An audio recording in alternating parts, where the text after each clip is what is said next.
everybody, and welcome to Bi Proud UK. Having a great time so far?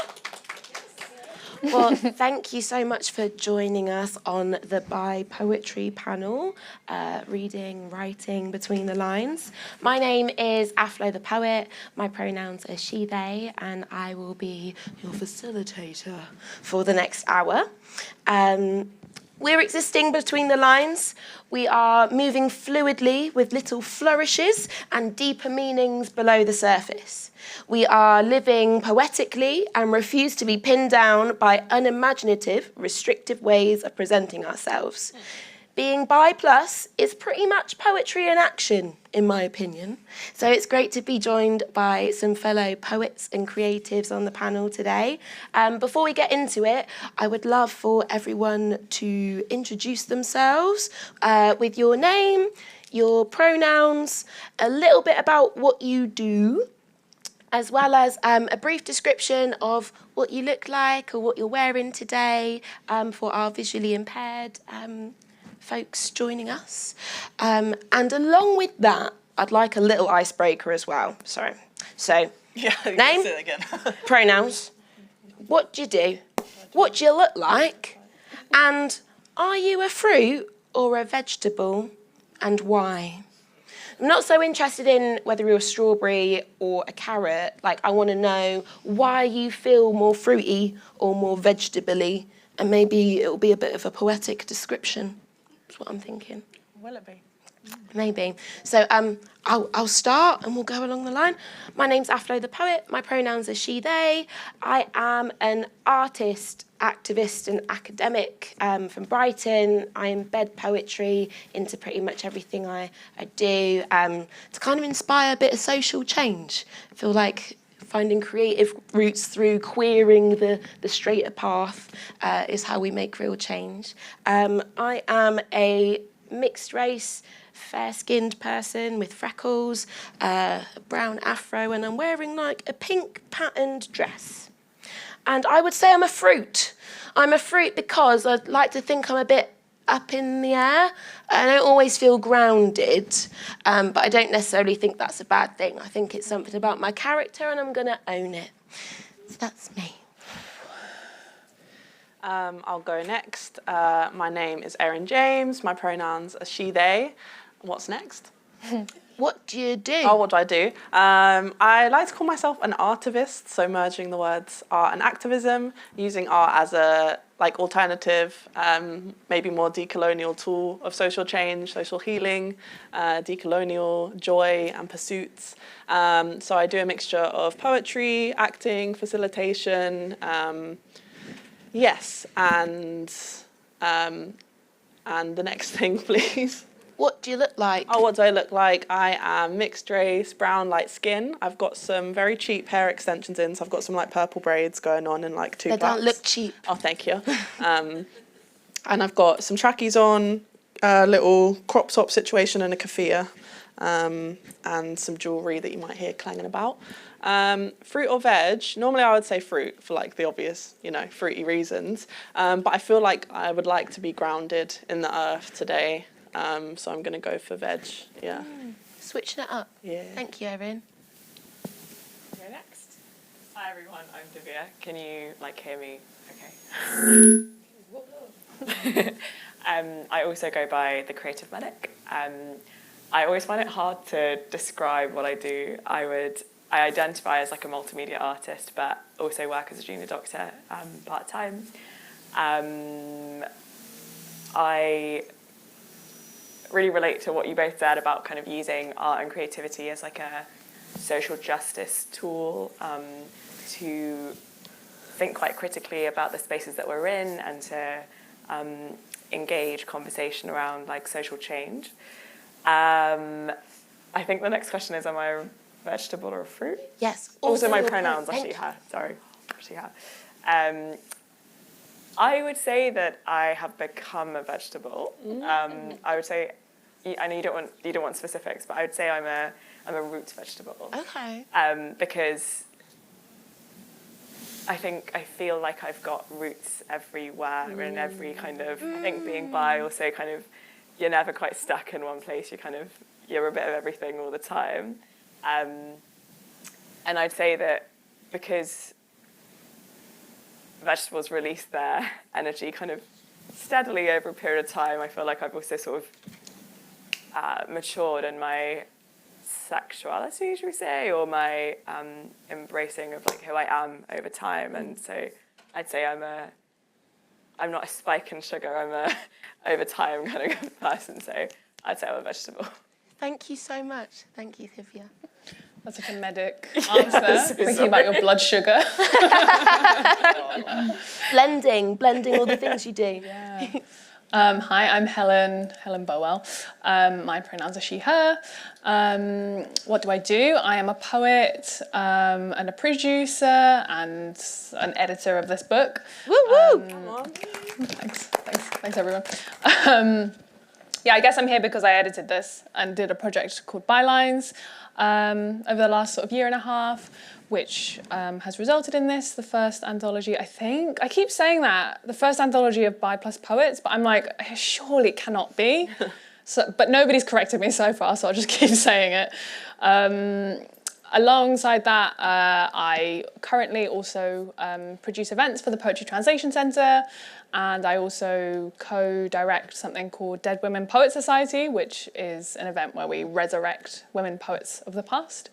Yeah, and what do I look like? I'm half white, half Chinese, very short hair, just got it cut last week. I've got glasses, wearing my big pink cardigan and a stripy rainbow top and some nice loose jeans.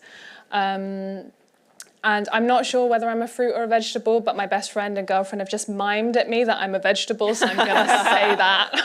And let's move on. Hello, I'm Gayathiri, they, them, and I am a poet and a sex educator, and a lot of things to remember. I am a brown-skinned person with a high side ponytail, and I've got big sort of zebra glasses on. I would say I'm a potato because I like sort of sitting and consolidating, and by that I mean doing laundry and just like not moving too fast, but it's how I feel just like solid in myself, you know? Yeah, and I think the sort of way in which language is sort of like melting and evolving, especially in the classroom, and especially the words we sort of speak around young people and like the words they're creating. I think like that, for me, like that's what is creating the future. Like that's what we say, like, oh, this word does or does not exist. You know, like, well, if it exists to you, then it does, sort of. That, I guess that's what I try and do with my work. Yeah. Thank you. I forgot to do my description. I also remembered. I'm so sorry. No. Would you like to please describe? Yeah, I'm a Thank you. brown-skinned person with medium-length black hair, and I'm wearing a blue and pink pride sari. Thank you. And welcome, everybody. Thank you so much for introducing yourselves and for amusing me with the little fruit-veg icebreaker. Is that not the most poetic way you've heard fruit or veg described before? Here we are. We're reading and writing between the lines. And I wanted to start off with some individual questions for you all first. So I'll start this way. Erin James. Hello. Full name. You are a multi-sexual and a multidisciplinary artist. All of these different outlets that you have are so very interesting, and I want to know if you feel that your bi plus identity or your multiple sexual identity has an impact on the multiple creative paths that you have, or like the multiplous outlets. It seems like you're not sticking to one linear thing. It's like a spiral instead. A spiral? Yeah. Yeah, great question. I think for me, the way that manifests is in like all my, like I like to call myself a multi-hyphenated babe, because like I've never stuck to one thing or like one taste, one sexuality, one gender. Like I exist on a spectrum that changes constantly and evolves constantly. And I think seeing the world through that lens, at how that intersects with like my bi identity, being biracial, being bilingual, being non-binary, there's just like so many ways in which I think I exist on multiple levels and therefore create work on multiple levels. And I think because like I'm privileged enough to exist in this like inner world where I feel like, well, depending on the day and also what's going on in the world, I feel like things are possible and that I can create like a reality that I'd like to see for myself, that doesn't have to be westernized. It doesn't have to be a linear journey of, you know, climbing up some sort of ladder and whatever version of capitalist success looks like. It's my own personal version of success. All this to say, I think for me, having everything open as an option really translates to my creative work. Yes. So I think I'm able to be really brave in what I write and what I choose to engage with in my art, and to not limit myself based on like certain boxes or categories that I might place myself in. So I think it allows me to, it's like an extension of myself and my personality, my art. And I think especially the way that exists, that interacts with my sexuality and my gender, because those two things are sort of interlinked for me. Yeah, I feel like it just gives me this sort of like freedom to exist, like I said, on the spectrum or the spiral. I'm really into spirals. I just think they're a great metaphor for decolonial healing, as opposed to like, yeah, this one step at a time, one goal at a time, you're going to get constantly better. I think for me and my art and my sexuality and my identity, feeling like things are cyclical and like spiraling is really helpful to me.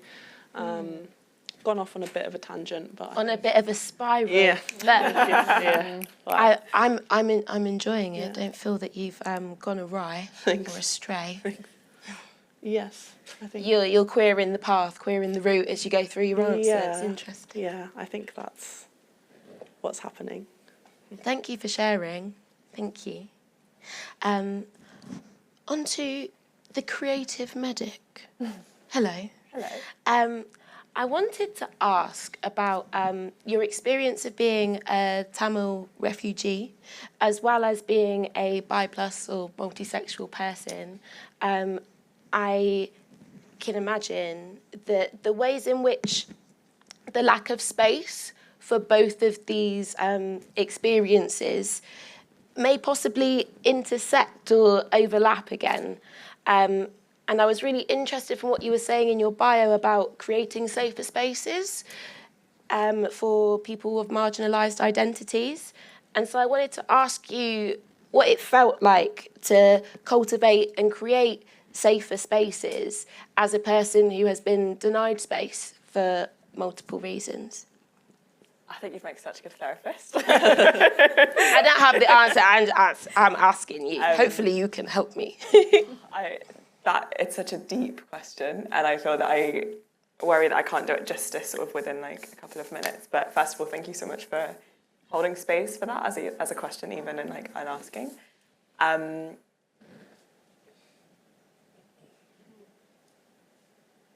Is it okay if I talk a little bit about like maybe the difficulties of it? I think that the refugeehood is perhaps more visible to my refugee community, and yet it erases, and so that's like a community where I suppose I've grown up always feeling like I belong in that space, and I belong in opposition almost, or have grown up feeling like I've grown up in opposition to, or I exist in opposition to like the Eurocentric world in which I live.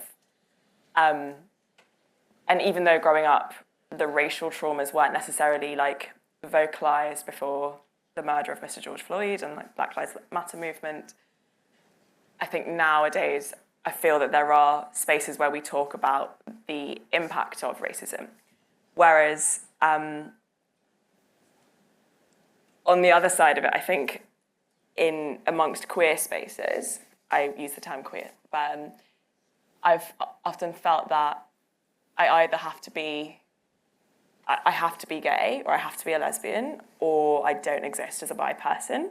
And then amongst like straight spaces, it's like I have to be heterosexual, and I can't have this like gay or queer or bi side to me. And also those queer spaces that have existed have, in my opinion, been very white and very visibly exclusive in that process as well, and quite, I would say, ignorant of the intersectionality of what it means to be both somebody who is racially and ethnically marginalised and a survivor of that kind of colonial erasure, whilst also being a survivor of, I would say, like, sexual erasure within other marginalised spaces, so like within other sort of queer, lesbian, gay spaces. So I think the beauty of it, though, of kind of feeling like you don't ever fit anywhere, is that the world is kind of open for you to create your own path completely. Yeah, absolutely. It's been like absolutely nerve-wracking, and like I think there's no like template as to like how you live with these intersections, and I feel like very few people. I meet people like here. I met so many people here where I'm like, wow, like I love these conversations. I relate so much. I feel so seen, but often you don't. I have not felt that growing up. So then, how does it feel to like make those spaces? Yeah. I think that it's empowering because it feels like I can do something with the pain that I've experienced, perhaps, or I can perhaps relate or hold space for those conversations that sometimes are difficult to talk about.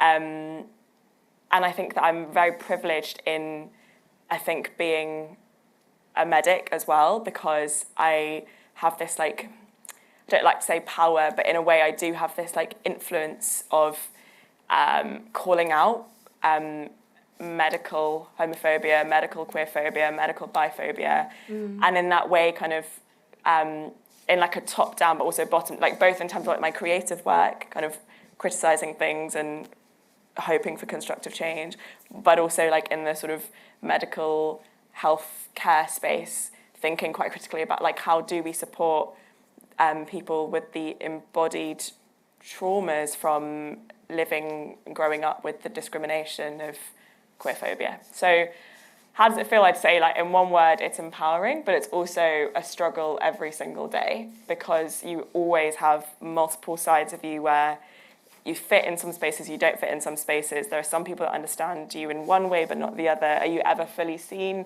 Does my body ever feel safe anywhere? I'm not sure, but it inspires, like, it inspires change, or I would like to think that that's the path I'm on. So yeah, but thank you so much for, I feel like I also did like a little whirlwind there, but thank you so much for holding Thank you for sharing. It's not a straightforward question, but the answer felt like that made a lot of linear sense to me. So thank you for sharing, and particularly for speaking on topics that are so big and so broad, but giving us an insight. So thank you.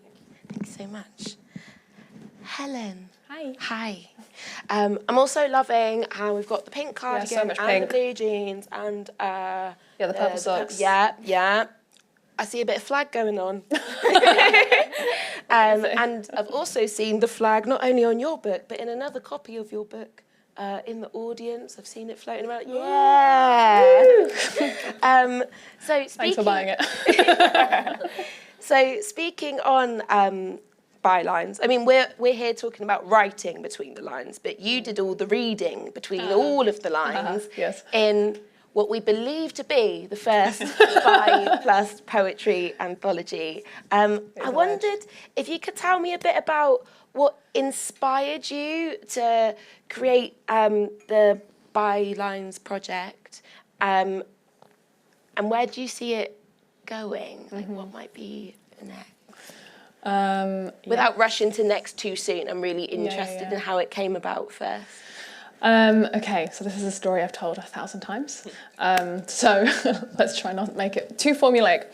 I was on a long delayed train and I just tweeted. I'd recently read Non-Binary, which is an anthology of non-binary, essays and poems and all sorts. And I sort of thought, where is the poetry anthology, because I'm a poet, that's what I'm interested in, for bi people or people under the bi plus umbrella. And so I tweeted, sleep deprived and on this long, boring train journey, like, would anyone be interested if I did something along these lines, like a project for bi plus poets? And then I immediately got like dozens of DMs and like replies being like, please keep me updated with this. And I was like, okay. So I, still on the same train journey, designed this like extremely long Google form where I got people to tell me all about them and what they were interested in me doing and my ideas and what skills that they could offer. And then like 100 people filled it out within like a week, which was insane. And then by a few months later, 200 people have filled it out. And so I was like, oh, okay, well, I guess I have to do it now. So yeah, I guess the inspiration, I suppose, is not seeing the bi plus poets out there, in that I could name loads of lesbian poets or gay men poets or trans poets, non-binary poets, but actually couldn't really name that many bi plus poets at that time. Yeah, so that's what I wanted. I wanted to out everyone, basically.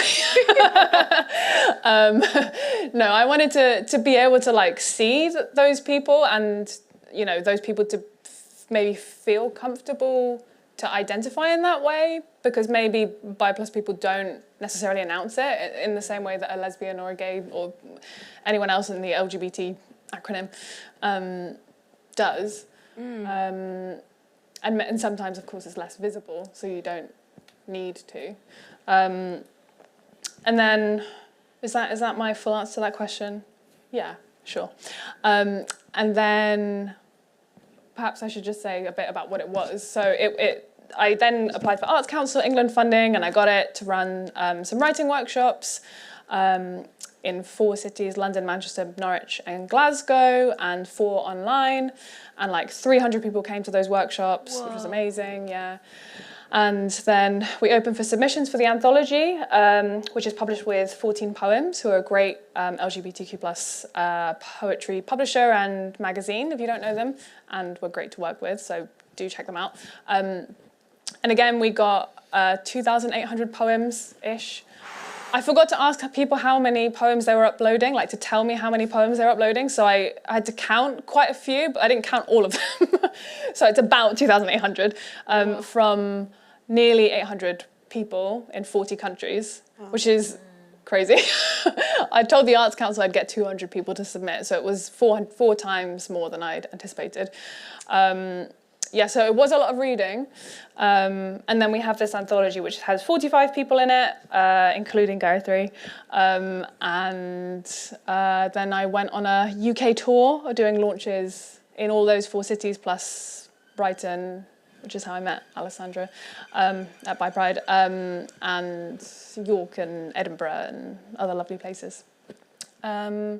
Yes, and then so as for what's next, well, one nice thing that came out of the project is that after the workshops, people were so lovely about them, and maybe we're in a bi plus only space for the first time, and so some of them wanted to continue that.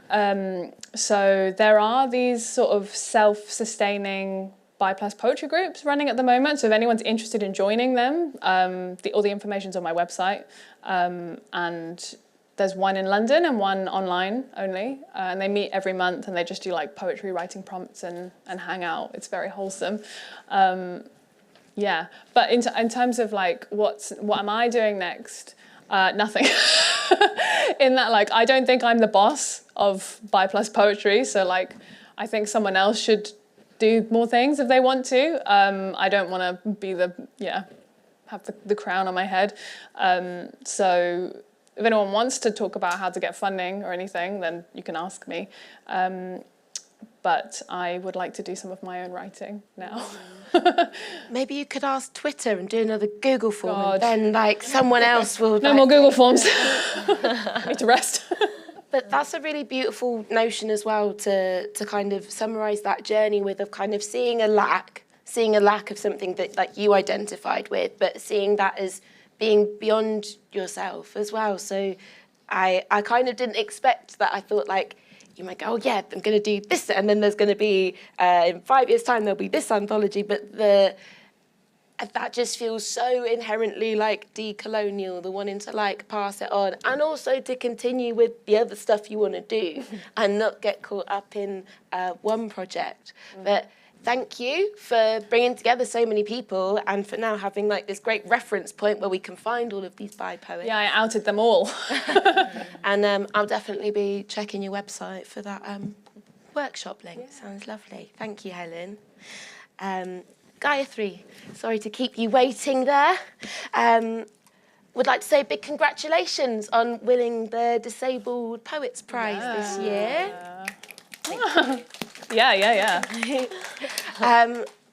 I wanted to ask again about these intersecting identities and asking how you feel your identity as a disabled person intersects with your bi plus multisexual identity. Is there a way in which your like lived experiences from one can inform or like help make sense or help to understand the lived experience of another? Yeah. So one quite clear way in which I think they are parallel is I have an invisible disability, so it's chronic pain. I have a difficult relationship with the word chronic because what does that mean? Like, I'm going to be in pain forever, which feels quite sad.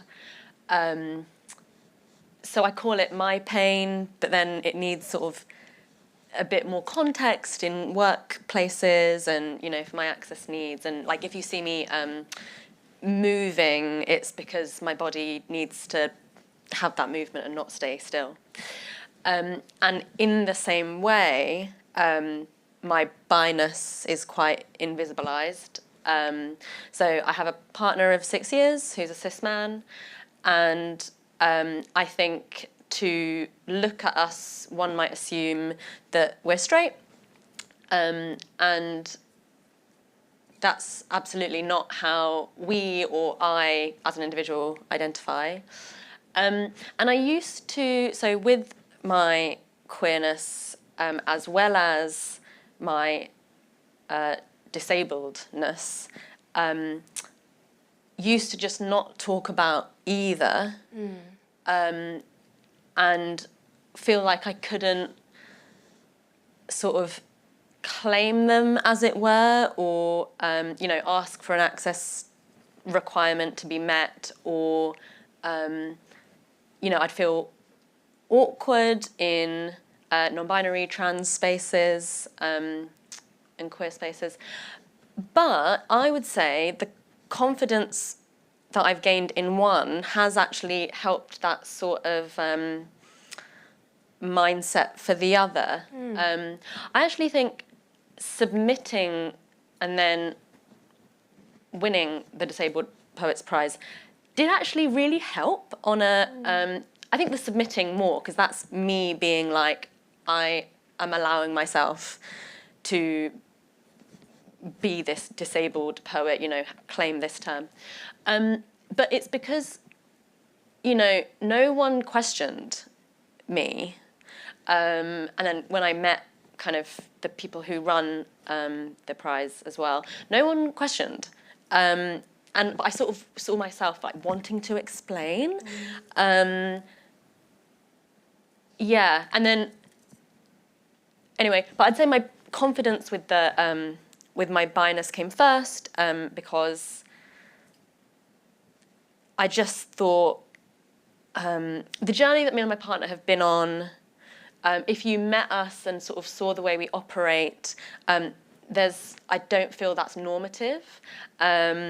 and I just like call bullshit on like people like needing to comment or feeling that I need to respond to whatever, you know, their commentary is.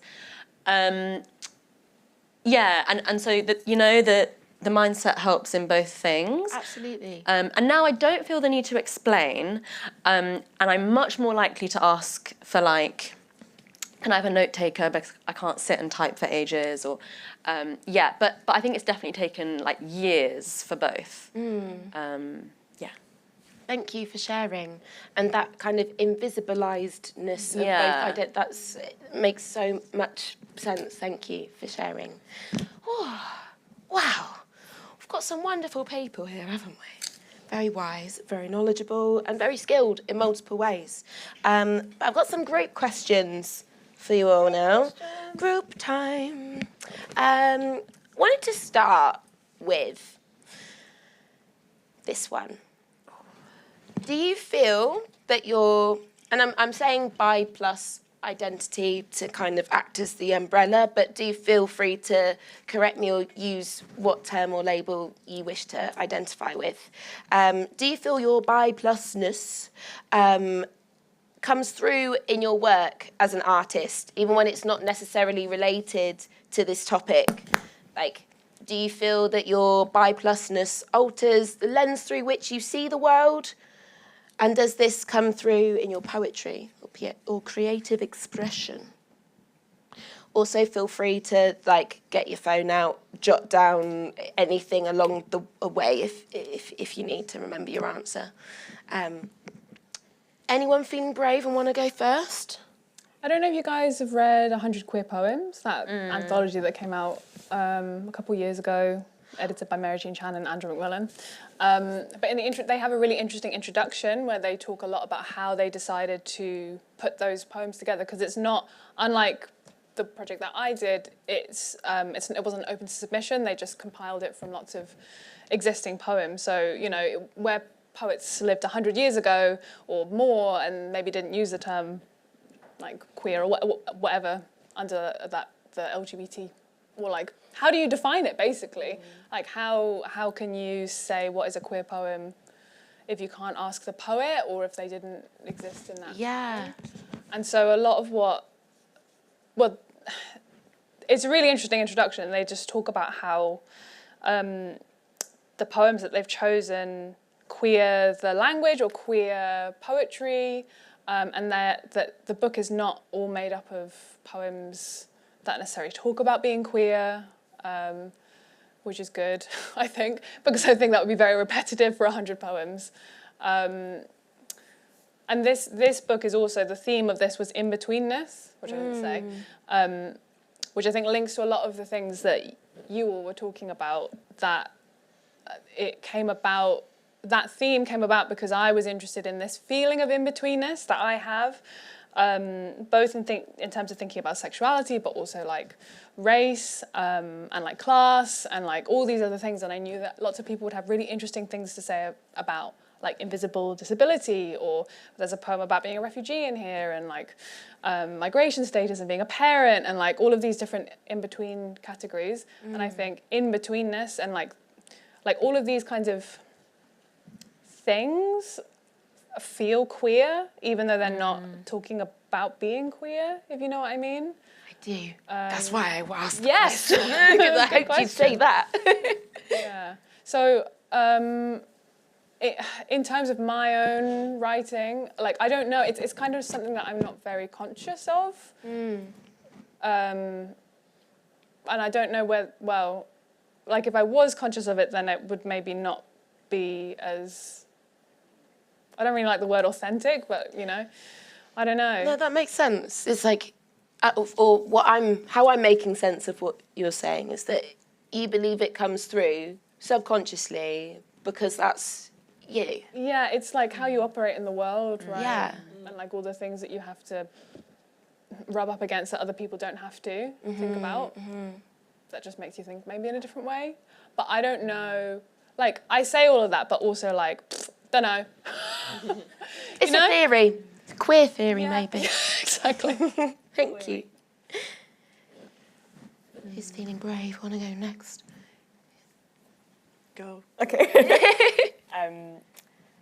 I would say that like being bi influences my poetry and my artwork, both in like very kind of obvious and invisible ways as well. And I think that the obviousness kind of comes from like where I've sort of written about like my experiences of like biphobia or like internalized biphobia or like the discrimination.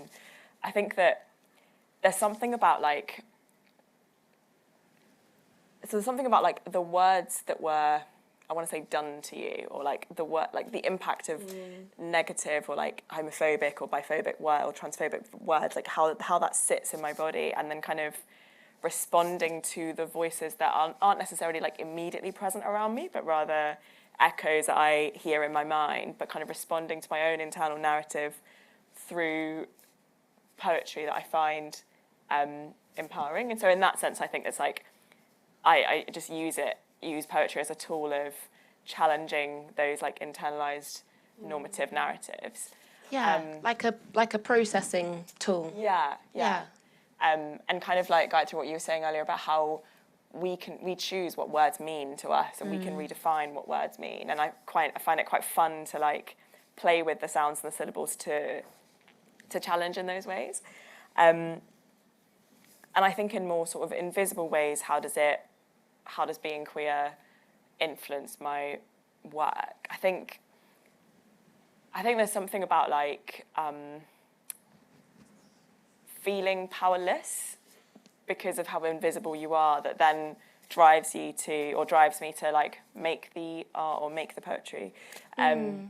That I'd say that's about like anything at all, but because it's the, I would say chronic, but like the kind of constant feeling sometimes of like voicelessness. I know I'm very privileged obviously to sit here and use my voice, but instances of voicelessness that then inspire me to like put my pen down and write. Thank you. Really, that really sunk into like my own experience. Felt like you kind of spoke to me a bit there too. So thank you for sharing. I felt that too. Particularly with what you were saying about using it as like using poetry as a processing tool, or like words that have been done to you or said to you, that really stuck with me, because I've like worked similarly with my poetry, and I think it's something that started off just being internal and just for me, because there's a difference, right, between what you write for yourself and then what you choose to share with an audience.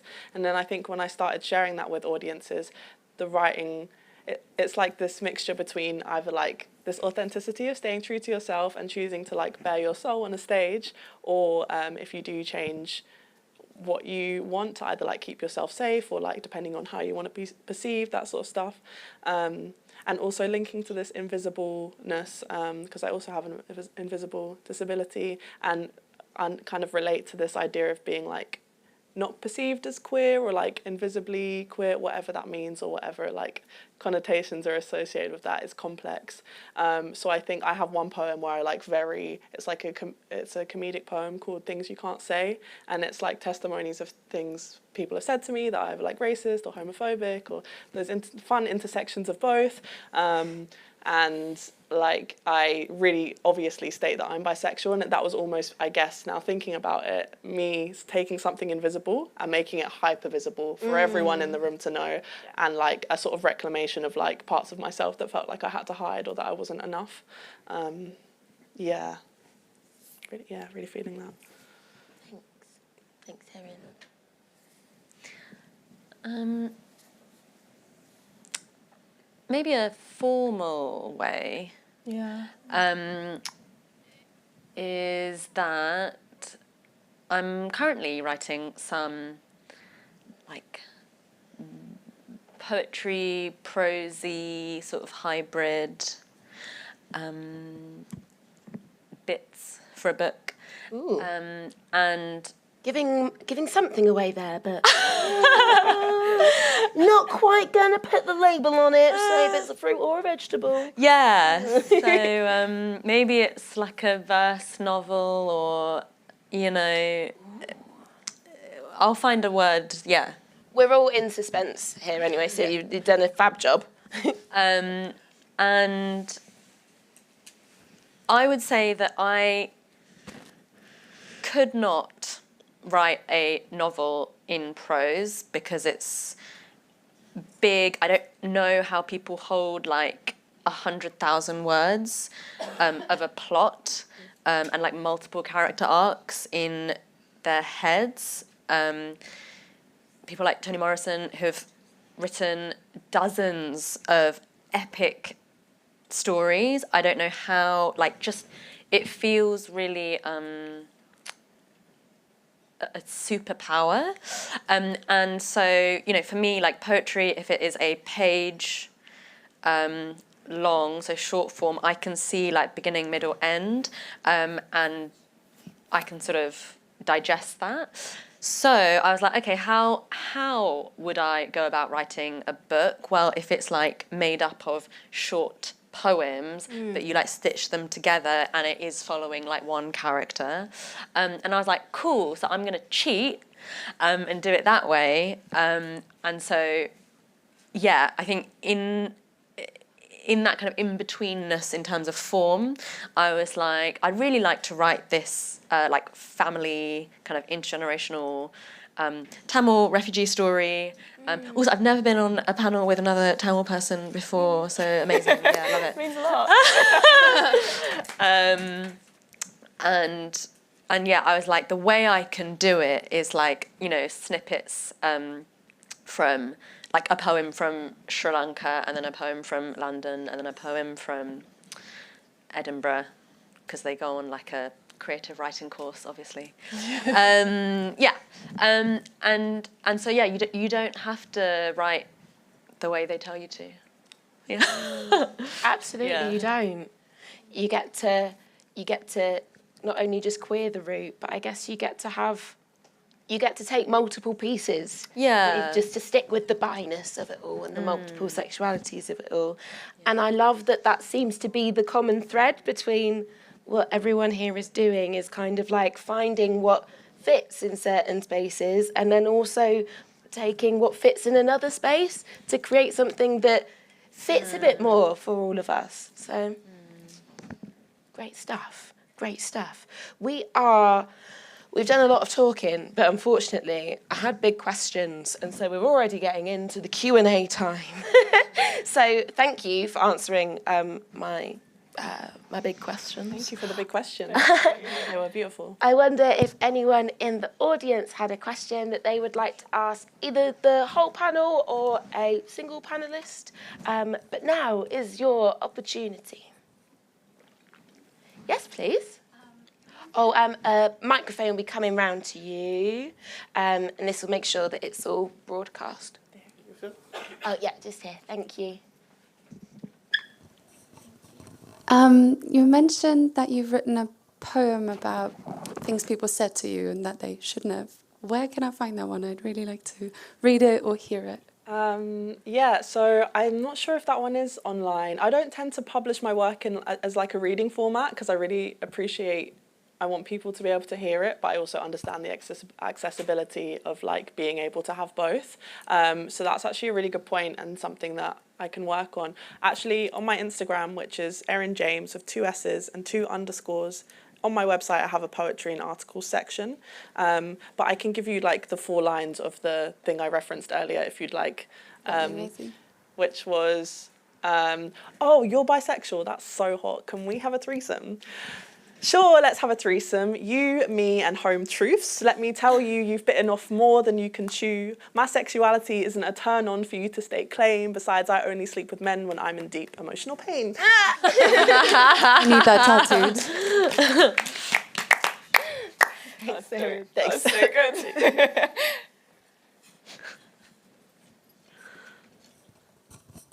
Hi, I've got a question for everyone.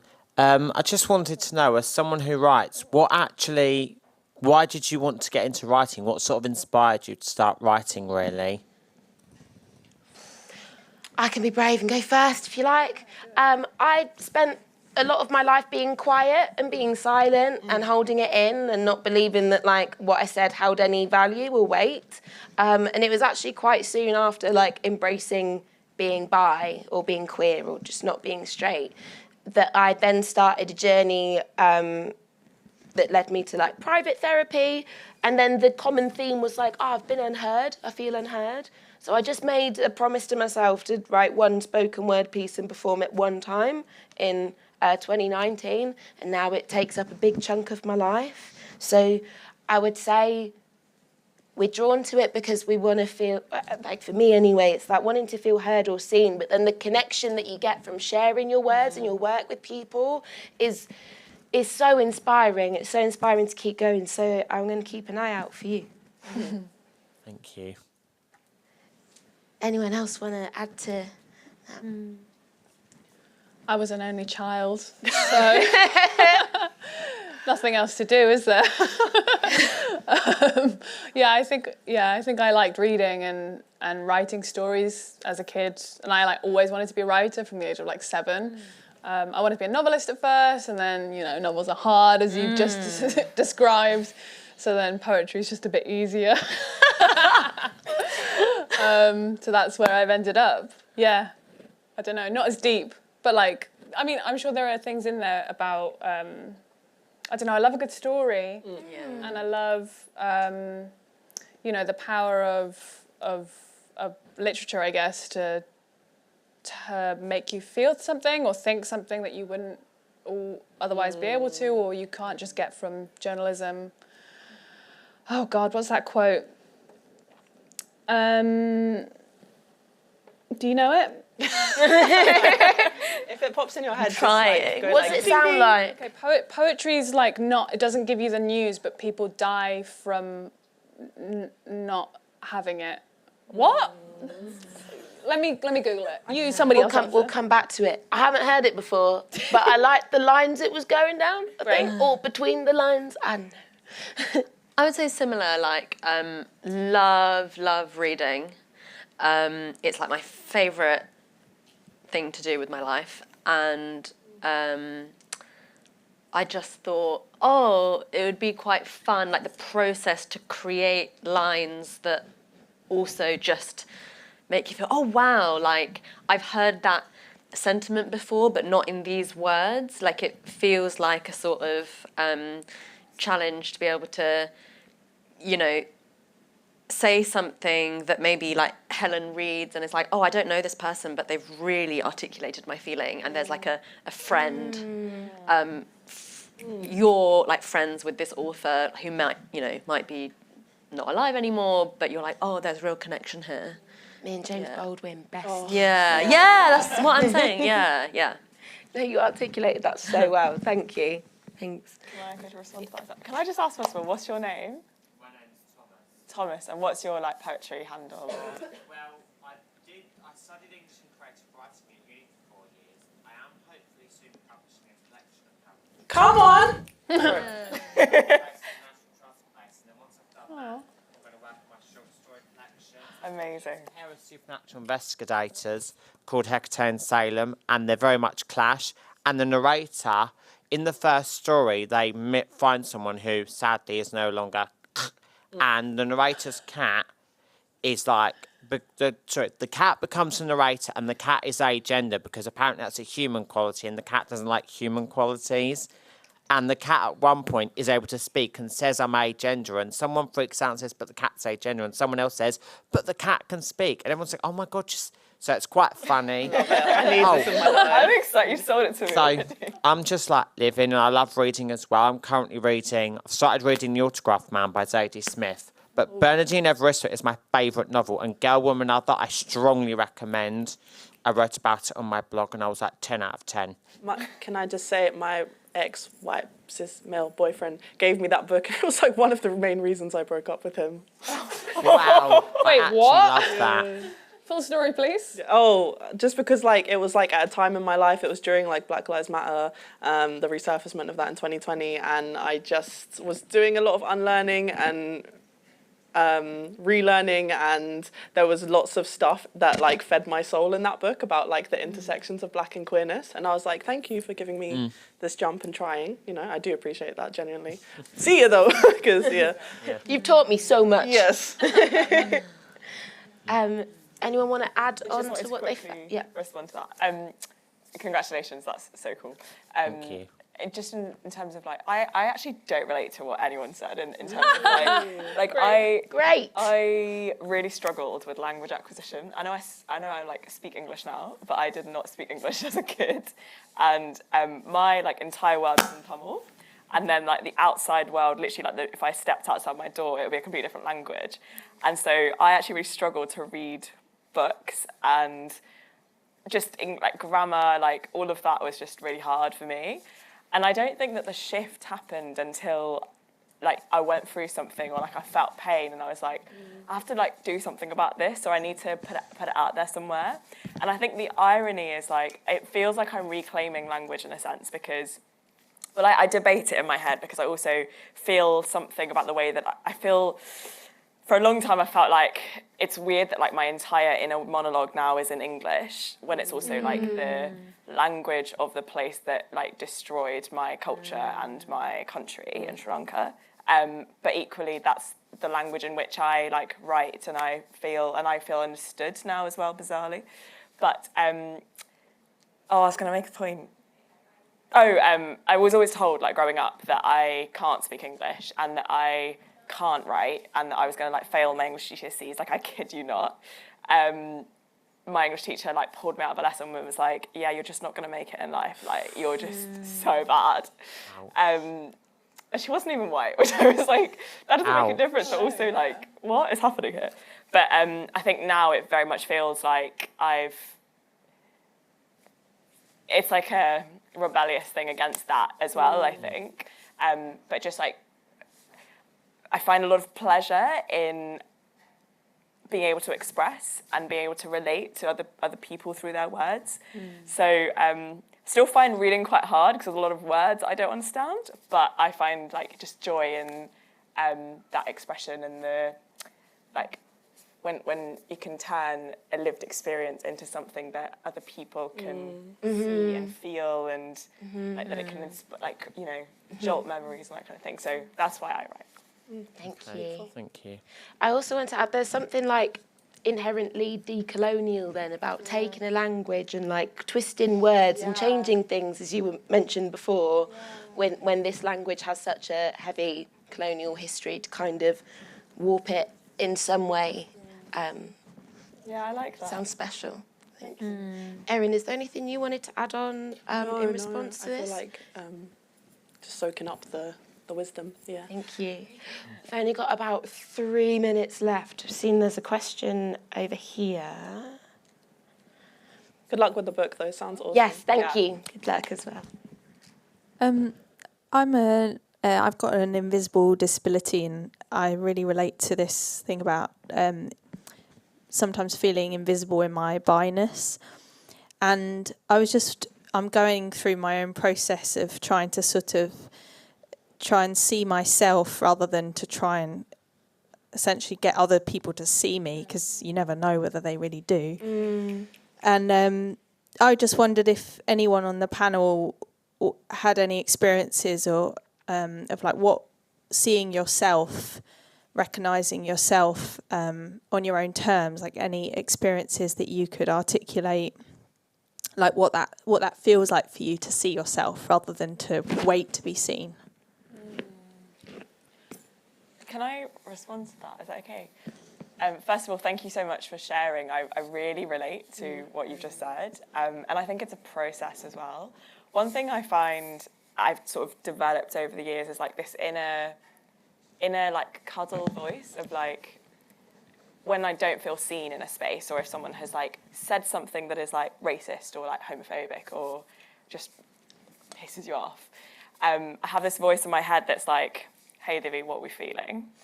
And it's like my friend voice of like my inner friend. And it's like, I see that you're in pain. Like, I'm sitting with you, I'm sitting with this right now. And in that way, it's sort of like me speaking to myself and holding space for that. But it's also sometimes hard, because sometimes it's not, you want the outside world and the space around you to hold your body. And it's exhausting, I think, carrying yourself all the time, feeling invisible or feeling unseen in those ways. And then something else I wanted to say was like, I only really like, I think I've gone through a big like coming out by coming out. I'd say I had two coming out stages in my life. Like one was the refugeehood and being open about the fact that I was an illegal immigrant, or whatever illegal means. And the second was like being like, I am bisexual, and that's fine. But it wasn't an overnight thing. And I remember this very specific moment of like, realising, like waking up and being like, I have actually had more sex with women than I have with men. Like I actually am bisexual and that's okay. And deciding that I was going to like a self-portrait painting. And that in itself was a process because it forced me to be like, who am I drawing here? Like when I look at myself, or I look at a photo of me, what's the experiences of this person? So I play with it creatively, whether it's like taking a photograph of yourself, like vandalizing that photograph, drawing things, putting collages together of like you as your childhood self or whatever.